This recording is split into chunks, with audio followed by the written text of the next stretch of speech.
Alors je te laisse la parole. Merci. Donc effectivement, je suis représentant aujourd'hui de AIM. Et on va vous passer une petite vidéo de ce que c'est exactement Africa Inland Mission.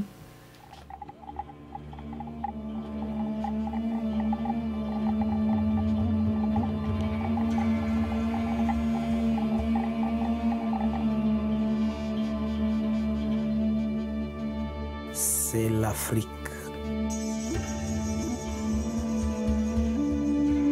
C'est chez moi.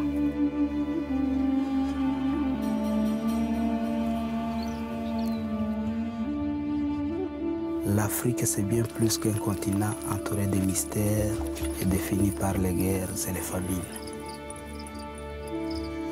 L'Afrique, ce n'est pas un rejeton du tiers-monde, abandonné et sans espoir. L'Afrique, c'est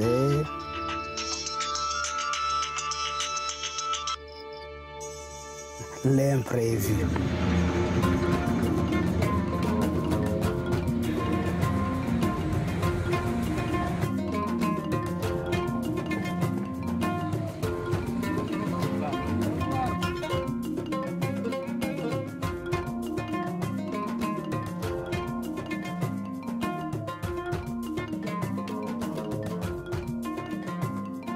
Par-dessus tout, l'Afrique, c'est les gens.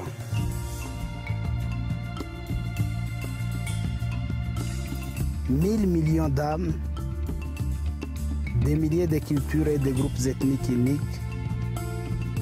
par là 2000 langues, réparties dans 57 pays africains et à travers le monde entier. Personnes magnifiques, colorées, hospitalières, spirituelles. L'Afrique, c'est aussi l'Église.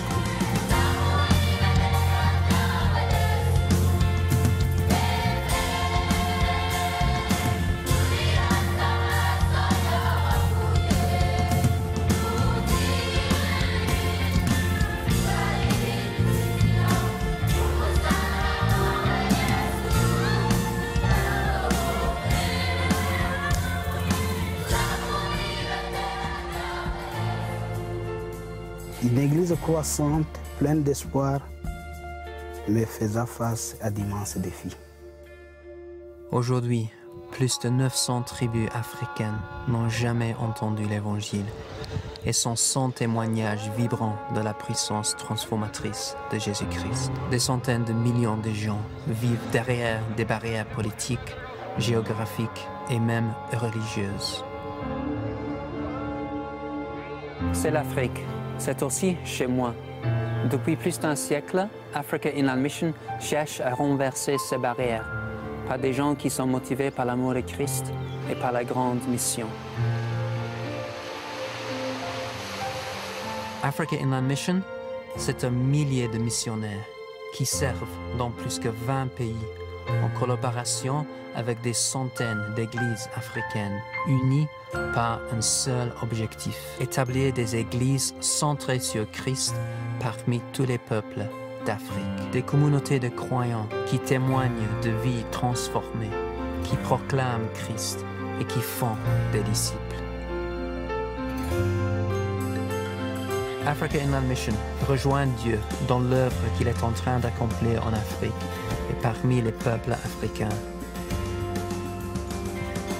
Rejoint par un nombre incalculable de chrétiens priants et de partenaires financiers de partout dans le monde. Rejoignons l'Église africaine dans l'annonce de la bonne nouvelle de l'Évangile de Jésus-Christ aux extrémités de la terre.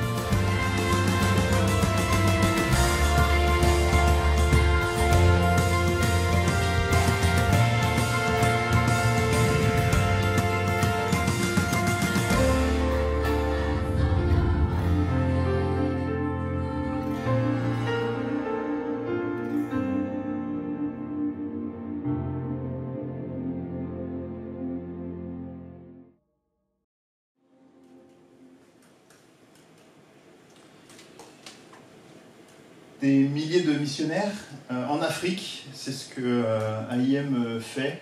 Et L'Afrique, c'est presque plus de la moitié des peuples non atteints. Et sur les 3,5 milliards de personnes non atteintes dont on a discuté, voilà, c'est l'objectif. Alors, IEM a plusieurs... je ne sais pas si ça marche. Voilà. Donc, IEM est né en 1895. C'était Peter Cameron Scott qui avait dit on part de là et puis on va jusque-là en faisant un réseau d'églises. C'était bien parti parce que quand ils ont commencé, ils avaient 4 églises à implanter, plusieurs missionnaires. Et c'était au Kenya. Et puis en fait, finalement, ça s'est pas passé comme prévu, un peu comme Jessica. Mais finalement, Dieu a répondu par des chemins détournés et par un temps qui est tout à fait le sien, puisque finalement, ça s'est accompli que 102 ans après sa mission pour atteindre le Tchad, en partant du Kenya. Et c'est assez... je ne sais pas si on peut dire marrant, mais avec du recul, on voit vraiment la main de Dieu, puisqu'ils sont passés... ici, c'est la RDC où va partir Jessica. Ils sont passés par là. Ils voulaient au début passer par l'Ouganda, mais ils sont passés par la RDC. Ils sont retournés en Ouganda parce qu'il y avait des gens qui étaient malades. Enfin, voilà, c'est toujours les plans de Dieu ne sont pas les nôtres, et pourtant Dieu agit. Des fois plus longuement, plus longtemps que ce que nous on aimerait.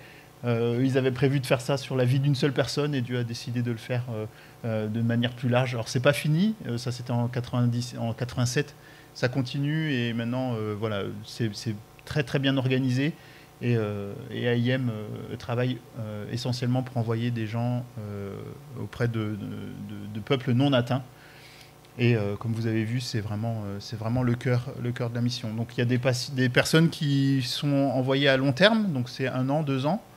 On encourage les gens à venir avec leur métier, travailler avec leur métier au sein du peuple en question, donc que ce soit médecin, que ce soit mécanicien, que ce soit peu importe. L'idée c'est de bénir la population sur place en étant ce qu'on fait, ce qu'on est, tout simplement. Et puis après il y a des missions courtes, donc courtes c'est 6 mois comme a fait Jessica en Tunisie, et donc là on s'intègre moins mais on a quand même le temps de faire des choses. Et puis moi j'ai été le pionnier de missions ultra courtes de 1 semaine, parce qu'on n'a pas tous 6 mois donnés, mais c'est l'occasion de bénir les gens sur place, de les encourager, d'encourager les missionnaires qui sont sur place. Et ce témoignage de simplement des gens qui nous disent mais rien que le fait de te voir, ça nous encourage, le fait que tu sois là, ça veut dire que tu penses à nous. Et du coup sur place, on peut prier avec les gens et on a un vrai encouragement. Et en fait c'est comme souffler sur les braises d'un feu, et ça repart quoi. Et voilà, donc il y a de la place pour tout le monde, et on va en reparler un petit peu plus tard. Me voici, envoie-moi. C'est le verset qui a touché Jessica. Et je voudrais qu'on revienne un petit peu sur le texte d'Ésaïe 6 qu'elle a partagé. J'ai vu le Seigneur assis sur un trône très élevé. Le bord inférieur de son vêtement remplissait le temple. Des séraphins se tenaient au-dessus de lui. Ils avaient chacun 6 ailes. 2 dont ils se couvraient le visage, 2 dont ils se couvraient les pieds, et 2 dont ils se servaient pour voler. Ils se criaient l'un à l'autre, « Saint, Saint, Saint est l'Éternel, le Maître de l'univers. Sa gloire remplit toute la terre. » Je vais relire ça. Ils se criaient l'un à l'autre, « Saint, Saint, Saint est l'Éternel, le Maître de l'univers. Sa gloire remplit toute la terre. » Les montants des portes se sont mis à trembler à cause de la voix qui retentissait, et le temple a été rempli de fumée. Alors j'ai dit, « Malheur à moi, je suis perdu, car je suis un homme aux lèvres impures. J'habite au milieu d'un peuple aux lèvres impures, et mes yeux ont vu le roi, l'Éternel, le Maître de l'univers. » Cependant, l'un des séraphins a volé vers moi, tenant une braise qu'il avait prise sur l'autel à l'aide de pincettes. Il a touché ma bouche et avec elle et a dit, puisque ceci a touché tes lèvres, ta faute est enlevée et ton péché est expié. J'ai entendu le Seigneur dire, qui vais-je envoyer et qui va marcher pour nous? Et j'ai répondu, me voici, envoie-moi. On va revenir sur ce texte, mais j'aimerais en parallèle vous lire ces versets de Matthieu 28. C'est la fin du chapitre et Jésus monte au ciel et juste avant de monter, Matthieu raconte ceci. Les 11 disciples allèrent en Galilée sur la montagne que Jésus leur avait désignée. Donc ils ont obéi.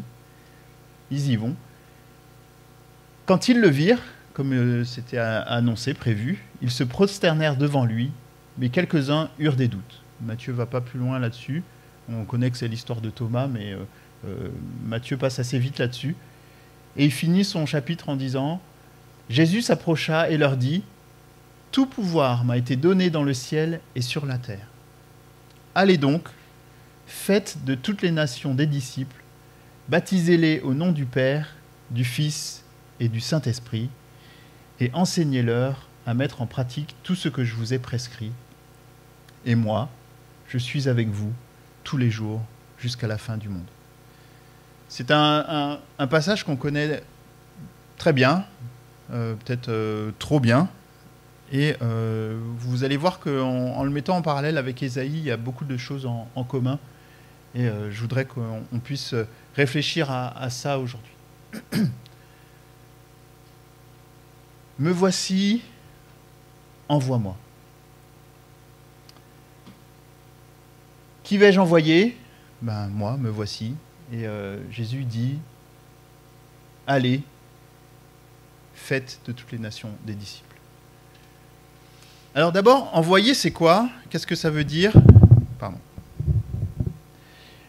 Envoyer, c'est d'abord un verbe transitif. Un verbe transitif, ça veut simplement dire que on envoie quelque chose, ou on envoie quelqu'un. C'est pas, on n'envoie pas comme ça. Et donc c'est faire aller ou faire partir vers un lieu, vers une situation, vers un travail. Et là, pour Jessica, c'est les trois en même temps. On l'envoie vers un lieu, une situation et un travail. Alors, on peut s'envoyer quelque chose, mais on ne peut pas s'envoyer soi-même. Et ça, c'est important, et on va le voir dans notre texte. Il y a trois parties dans l'envoi. Il y a un expéditeur, un objet, ou une personne, et un destinataire, une destination. Il y a une quatrième chose dont on va parler. On ne parlera pas trop aujourd'hui de la destination, le destinataire, mais il y a les conditions de l'envoi. Il y a l'opérateur, Amazon ou la Poste. C'est eux qui envoient, même si vous êtes l'expéditeur, vous payez votre expédition. Et du coup, la condition d'envoi, c'est ça, c'est payer pour envoyer quelque chose. Il y a un objet, alors on peut envoyer un mail, hein. Il n'y a pas besoin forcément de payer, c'est gratuit, mais il faut quand même un serveur pour envoyer un mail. Et un petit clin d'œil pour les gens qui envoient des mails sans objet. C'est très très difficile à retrouver après, donc ne faites pas ça. Mais normalement, un mail a un objet. Alors après, c'est le contenu du mail, hein, mais si vous envoyez sans rien dedans, c'est un mail vide. Mais d'ailleurs, il y a même un avertissement. Est-ce que vous êtes sûr que vous voulez l'envoyer?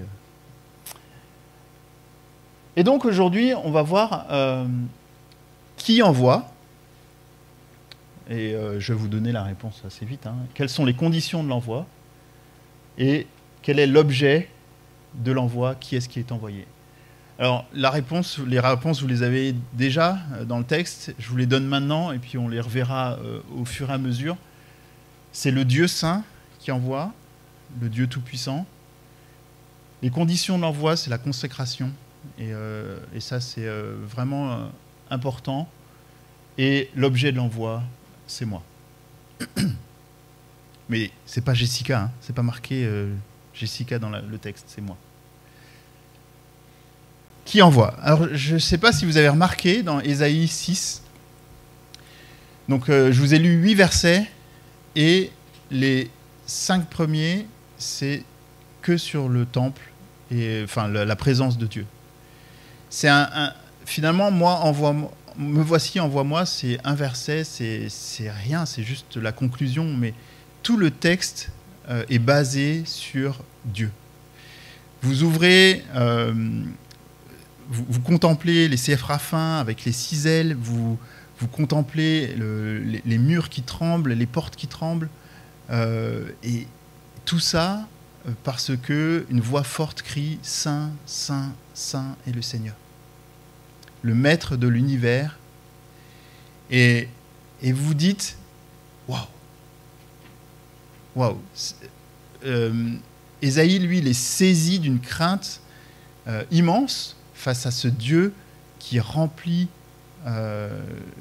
qui remplit l'espace, et il dit zut, il ne dit pas comme ça, mais zut, j'ai vu Dieu, je vais mourir. Ça, c'est sa première réaction, c'est ça. Et du coup, il a besoin, donc c'est la partie d'après, mais il a besoin d'être sanctifié. Sa première réaction, c'est j'ai rien à faire là, je ne peux pas être là, Dieu est trop saint pour moi. Et Dieu nous envoie, et Jésus nous a envoyés. Et c'est pour ça que je veux vraiment mettre ces 2 textes en parallèle, parce que c'est pas que pour Ésaïe. C'est pas que il était une fois un prophète, et ils vécurent longtemps et ils eurent beaucoup d'enfants. Ésaïe a dit « Me voici, envoie-moi », mais Jésus a dit « Allez, faites de toutes les nations des disciples ». Et le texte de Matthieu commence lui aussi, non pas par « Allez, faites de toutes les nations des disciples », mais il commence par « Toute autorité m'a été donnée sur le ciel et sur la terre. Je suis celui qui a maintenant toute autorité. Le Père, en me ressuscitant, a validé mon trajet sur terre, et aujourd'hui, j'ai toute autorité. » Et après, il ne dit pas « je vous la donne, cette autorité », il dit « allez ». Allez donc, même, dans certaines traductions, parce que j'ai toute autorité, allez. Et ce Dieu qu'on sert, c'est Dieu. Dieu, il y a ce chant qui dit avoir Dieu pour ami. Je ne sais pas si vous connaissez. Avoir Dieu pour ami, marcher main dans la main. Et j'aime beaucoup ce chant parce que c'est vrai que Christ nous a appelés ses amis. Mais Dieu est Dieu avant tout. Et Dieu est un Dieu saint. Et Ésaïe est terrifié par cette sainteté. Ce qui nous amène à la deuxième partie de quelles sont les conditions de l'envoi. Et c'est la sanctification. Ésaïe a besoin d'être purifié avant de pouvoir même s'adresser à Dieu. Et le séraphin prend un charbon ardent avec une pincette et touche les lèvres d'Ésaïe. Alors, je ne veux pas aller trop loin dans l'interprétation, mais le charbon est ardent. Et d'ailleurs, le séraphin ne le prend pas avec les doigts, il le prend avec une pincette. D'accord ? Et pourtant, il touche les lèvres d'Ésaïe avec. Mais ça lui fait pas mal, a priori. Voilà, c'est juste pour vous dire, Christ est mort, quand même. Il est mort. Il est vraiment mort. Il n'a pas fait semblant. Et il nous sauve par sa mort. On l'a chanté ce matin. Et cette sanctification a un prix. Elle coûte. Cette sanctification, elle a coûté à Christ. La sanctification à laquelle on a accès aujourd'hui, c'est grâce au sacrifice de Christ. Alors je vous ai mis être disciple fidèle, et vous allez dire pourquoi il met ça. Le contexte, c'est les 11 disciples ont été sur la montagne là où Jésus leur avait dit. Ils sont plus que 11. Il y en a un qui a été perdu dans la bataille, c'est Judas. Et ils sont que 11. Il n'y a pas, selon Matthieu, dans le texte de Matthieu en tout cas, il ne parle pas des 500 autres, de toute la foule et tout ça. Et c'est ceux qui sont restés jusqu'au bout. C'est ceux qui, malgré la mort du leader, sont restés, malgré voilà, la fin d'une ère politique, on va dire, entre guillemets, tous ceux qui croyaient que Christ aurait été leur sauveur politique, le nouveau roi, celui qui aurait tout transformé, qui aurait libéré Israël des Romains. Ben, ceux-là, ils sont partis parce que Christ est mort. Voilà, bon, bah, finalement, c'est pas lui, ce sera peut-être un autre. Et puis, Jésus est ressuscité et s'est montré à quelques-uns. Et ceux-là, ils se sont dit, Christ est peut-être venu pour plus que ça. J'avais entendu quelqu'un raconter que quand Christ est mort, tous leurs espoirs étaient détruits, anéantis. C'est pour ça qu'ils étaient tristes, ils se sont remis à la pêche. Il y en a qui sont allés se promener sur le chemin d'Emmaüs, etc. Et quand Christ leur est réapparu, il se dit, ça y est, il a vaincu la mort. Là, c'est bon, les Romains sont morts. C'est foutu. Ils ne peuvent rien faire contre un Christ ressuscité. Et là, leur espoir politique, du coup, renaît. Et ils sont hyper enthousiastes, hyper à fond dans l'histoire. Et finalement, Jésus s'en va. Et là, les espoirs politiques là, sont complètement anéantis. Mais c'est là qu'ils réalisent que ce n'était pas politique, que Christ n'était pas venu pour restaurer Israël en tant que peuple politique, mais en tant que peuple de Dieu, un peuple spirituel. Et tout ça pour vous dire que ceux qui sont restés jusqu'au bout, ceux qui sont restés fidèles jusqu'à la fin, c'est à eux que Christ s'adresse. Ces 11-là qui réalisent que Christ s'en va, que Christ n'est pas là pour faire de la politique, mais pour sauver la planète, c'est à ceux-là que Dieu s'adresse. Tout pouvoir m'a été donné sur la terre et sur le ciel. Allez donc, faites de toutes les nations des disciples et enseignez-leur ce que je vous ai appris. Baptisez-les au nom du Fils et du Saint-Esprit. Voici l'ordre de Christ, mais la condition, c'était être là pour l'avoir entendu, avoir été disciple fidèle, avoir accepté que Christ n'était pas là pour être un sauveur politique, mais être mon sauveur et mon Seigneur. C'est bien d'avoir accepté Christ comme sauveur, et c'est la base, mais encore faut-il qu'il soit le Seigneur de votre vie, pour que vous puissiez l'entendre dire « va ». Et ces deux choses-là vont ensemble. La sanctification d'Ésaïe par ce charbon et être disciple fidèle vont ensemble. On a chanté ce chant « J'ai décidé » et j'ai décidé plein de choses. Je connaissais pas ce chant et je pourrais pas vous redire tout ce qu'on vous avez décidé là pendant le chantant.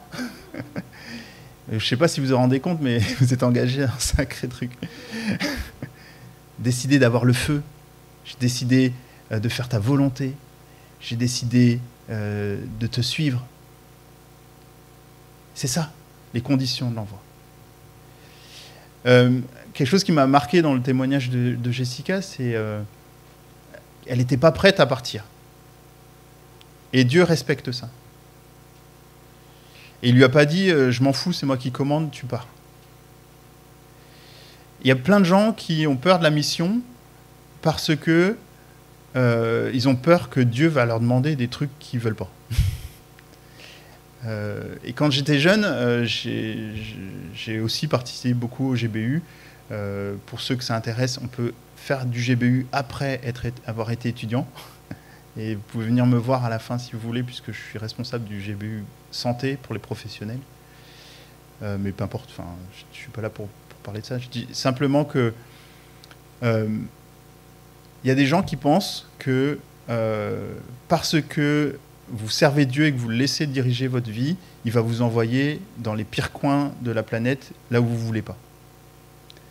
Dieu, ce n'est pas un sadique, hein, c'est un Dieu bon, il vous connaît et il sait ce qu'il y a de meilleur pour vous. Et il y a cette fille qui ne voulait pas partir en Afrique, elle avait horreur des araignées. Et elle s'est dit, non, je ne partirai pas en Afrique, j'ai horreur de ça, je ne supporte pas ça, c'est impossible pour moi. Qu'est-ce que vous pensez que Dieu va faire? Il va l'envoyer en Afrique exprès pour lui montrer c'est qui Dieu? Non, c'est pas vrai. Il va la guérir de sa peur des araignées. Ça, c'est une possibilité. Ou alors, il ne va pas l'envoyer en Afrique. Il y a trois manières de vivre la chose. Elle peut se dire, non, je n'irai pas, je n'écouterai pas, se fermer les oreilles. Et alors, elle n'aura pas ces conditions de l'envoi. Elle ne pourra pas, parce qu'elle n'est pas disciple finalement. Elle n'a pas laissé Dieu diriger sa vie. Elle ferme ses oreilles, elle a le droit, elle n'ira pas. Si elle se laisse guérir, finalement les autres qui vont la regarder vont se dire, ah bah finalement Dieu l'a envoyée en Afrique alors qu'elle ne voulait pas. Mais ils n'auront pas su finalement que Dieu l'avait profondément guérie et qu'elle a plus peur d'y aller en fait finalement. Et si vous laissez Dieu vous toucher au plus profond et changer votre vision de la mission, bah peut-être que vous serez guéri et que vous aurez... alors je parle de mission transculturelle, on en reparlera après, la mission cisculturelle. Voilà, est-ce que vous allez laisser Dieu agir dans votre vie? Et ça peut prendre du temps, Dieu n'est pas pressé. Dieu, il a laissé pendant 40 ans les Égyptiens dans le désert, il n'était pas pressé de les Israélites dans le désert, il n'était pas pressé de les amener au pays promis, il a pris le temps. Et Dieu prend le temps avec nous, il a pris le temps avec Jessica, et d'abord un petit peu, une idée d'abord, tiens finalement la mission, pourquoi pas. Puis ensuite, en Tunisie, 6 mois, finalement, puis là maintenant elle va partir beaucoup plus longtemps. Elle ne vous a pas dit qu'elle peut parler de la situation politique qui est quand même pas des plus paisibles en RDC. Et moi, la première chose que quand on m'a dit qu'elle partait là-bas, j'ai dit wow, c'est super pas safe, quoi. C'est pas un endroit pour une jeune fille. Et pourtant, Dieu est bon et Dieu il sait ce qu'il fait. Et Dieu la protège, l'accompagne, et elle n'a pas peur de ça. Et elle ne vous en a pas parlé parce que parce que c'était même pas important finalement. Enfin, je sais pas, j'interprète, mais en tout cas, c'est comme ça que j'interprète, c'est que elle est tellement confiante dans le fait que son obéissance est celle du maître, et elle obéit au maître, et qu'elle a confiance que ce maître est bon. Elle ne vous en a même pas parlé. Et on priera pour ça, on priera pour sa sécurité, on priera parce que la RDC, c'est pas un pays facile, mais elle a à cœur, comme Dieu lui a mis dans son cœur ce qu'il a lui-même dans son cœur pour ce peuple. Et c'est pas né comme ça d'elle, c'est vraiment Dieu qui a mis ça, et elle a dit, je veux écouter ça, et je veux être ce disciple fidèle. Jésus a fait la part de sanctification, nous on doit faire la part Jésus a fait la part de justification, pardon. Nous on doit faire la part d'obéissance et de marcher dans l'obéissance.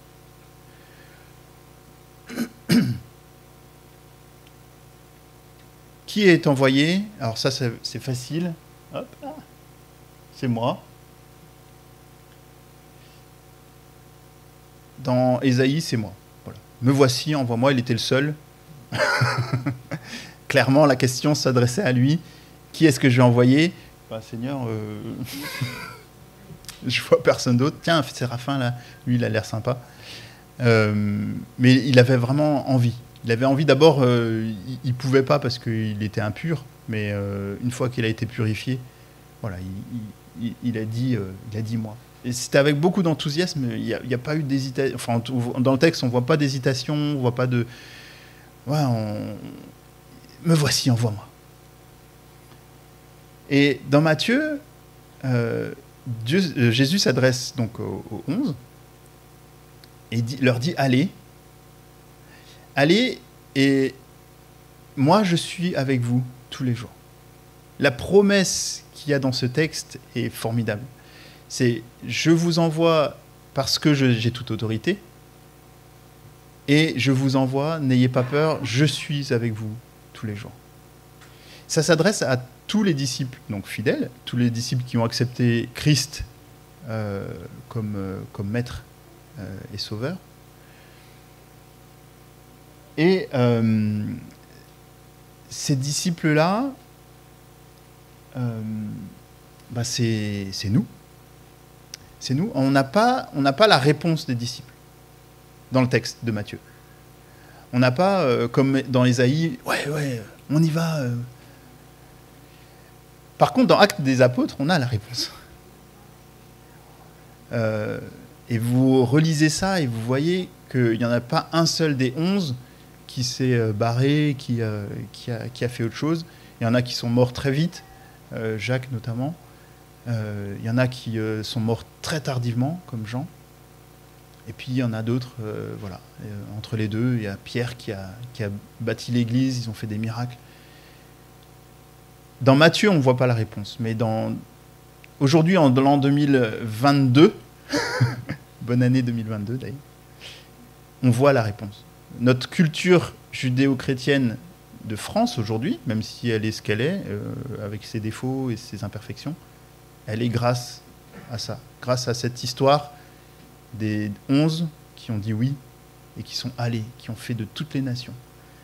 Alors, peut-être que en 2000 ans, on a un petit peu perdu, on s'est peut-être un petit peu égaré, on va dire, puisqu'il y a encore quand même 40% de peuples qui n'ont pas entendu l'évangile, je ne sais pas si vous vous rendez compte, 40% de la population.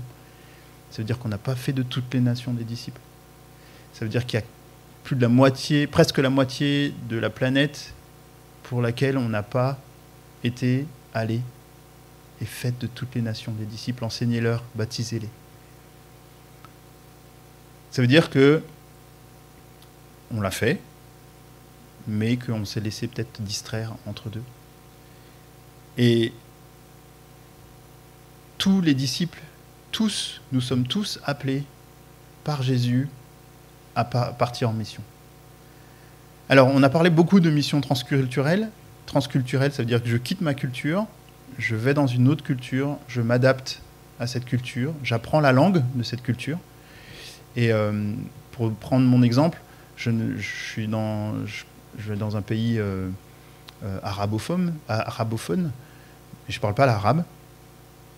Je parle un peu anglais, donc ça aide. Et en fait, finalement, j'encourage les missionnaires qui, eux, sont arabophones en anglais, et eux, après, ils font leur travail. Mais voilà, c'est juste pour vous dire qu'on n'est pas obligé, on peut travailler avec ce qu'on a, ce qu'on est. À IM, on a AIM international et puis AIM francophone. Et donc c'est eux avec qui Jessica part.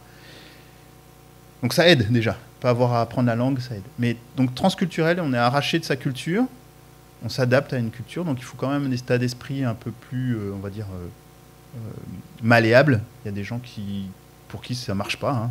Clairement, ils n'y arrivent pas à être arrachés de leur environnement, c'est très difficile.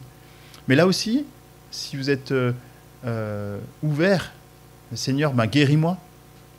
Guéris-moi de ça, de ce problème d'impossibilité de m'adapter. Le Seigneur le fera, si vous le demandez sincèrement, j'ai aucun doute là-dessus. De quoi est-ce que Christ ne veut pas nous guérir quand on lui demande, quand c'est pour sa gloire? Dites-moi. La plupart du temps, c'est on n'ose pas demander. Et puis, il y a la mission dans notre culture, cisculturelle ou intraculturelle. On reste dans notre culture, et soyez surpris ou non, il y a des peuples non atteints en France. Il n'y en a pas beaucoup, mais il y en a. notamment des migrants qui restent un petit peu dans leur coin, dans leur société, du coup, qui n'ont pas accès à l'Évangile. Mais surtout, et comme le disait très bien Jessica, la société d'aujourd'hui est déchristianisée et les gens ne savent même plus ce que ça veut dire Noël, Pâques, encore moins la Pentecôte. Vous leur demandez qu'est-ce que ça signifie, ils ne sauront pas vous dire. La notion de péché, c'est quoi le péché? Peut-être quelques-uns vous diront c'est avoir des enfants avant le mariage. Mais c'est peut-être la seule chose pour eux, le péché, encore moins la notion de Trinité. Alors là, vous perdez tout le monde. Et il faut vraiment, voilà, comme disait Jessica, revenir sur les bases, discuter avec les gens et leur montrer l'impact que Dieu a dans nos vies. Et notre mission en intraculturel, c'est ça. Alors, est-ce que vous êtes appelé à être missionnaire? La réponse est oui, il n'y a même pas de doute là-dessus. D'accord? Avant ça, il y a une condition, c'est que vous soyez disciple de Christ, fidèle et sanctifié, et qu'il soit le maître de votre vie. Sans ça, il ne pourra pas vous diriger. Mais lui, parce que c'est lui qui envoie, c'est lui il fera sa mission avec ou sans nous. Il a même dit que si nous on parle pas, c'est pas grave, il prendra des pierres et puis il le fera. D'accord? La question, c'est est-ce que vous voulez faire partie de cette grande mission et de ce grand projet que Dieu est en train de faire? Alors, qui est-ce qui envoie? C'est le Dieu saint qui est en mission pour sauver le monde. C'est ce que je viens de vous dire. Il a besoin d'un peuple consacré sur qui il peut s'appuyer.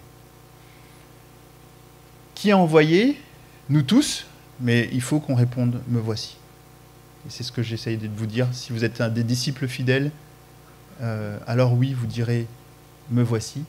Et donc finalement, la quatrième partie qu'on n'a pas vraiment abordée, c'est la destination finalement. Où? Là où nous sommes d'abord, et puis ensuite là où il y a besoin. Et on va avoir un moment de prière juste après, et je voudrais vraiment qu'on passe aussi du temps pour prier. Seigneur, montre-moi là où il y a besoin. Seigneur, je te demande d'enlever toutes mes œillères, d'enlever toutes mes barrières, toutes mes oppositions internes. Peu importe votre âge, que vous soyez jeune, peu importe votre travail, même si vous ne pouvez pas vous arrêter, soyez malléable devant le Seigneur. Et dites-lui, Seigneur, me voici, envoie-moi. J'ai peur, je ne sais pas, j'ai pas envie d'aller en Sibérie, j'ai pas envie d'aller dans le désert. Tu sais ça, tu le sais, mais me voici et dis-moi quoi faire. Personnellement, j'ai envie de partir. J'ai toujours eu envie de partir. Aller dans un pays où il y a besoin, où en plus, voilà, aller en Afrique noire, c'est mes racines ancestrales. J'ai jamais pu. Le Seigneur a toujours fermé les portes. Et j'ai dit, Seigneur, il y a tellement de besoins. Me voici, envoie-moi. Envoie-moi. Et le Seigneur m'a dit, non, tu restes. J'ai besoin de toi, là. Et puis finalement, au bout de 15 ans, le Seigneur a ouvert cette porte pour que je puisse partir en Afrique, un petit peu. Pas trop. Mais c'était une telle réponse. Ouais, ça y est, le Seigneur m'a envoyé. Alors parfois, le Seigneur nous demande de rester. Parfois, le Seigneur nous demande de partir.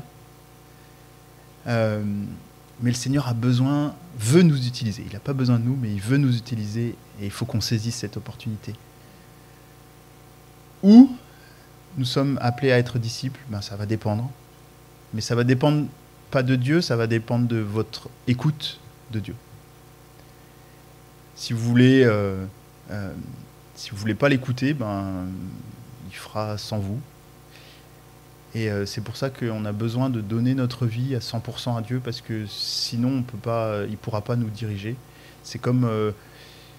voilà, c'est pas une très belle image, parce que je pense que Dieu il nous utilise pas comme ça, mais c'est comme une voiture télécommandée qui aurait perdu la relation avec la télécommande et qui finalement fait ce qu'elle veut. Et la personne, elle peut pas emmener cette voiture là où elle veut.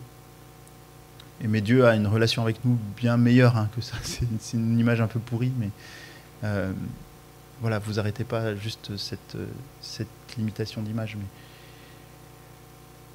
que le Seigneur vous bénisse, que le Seigneur vous envoie là où vous êtes. Peut-être que c'est dans votre travail, peut-être que c'est dans votre lycée, votre école, votre université.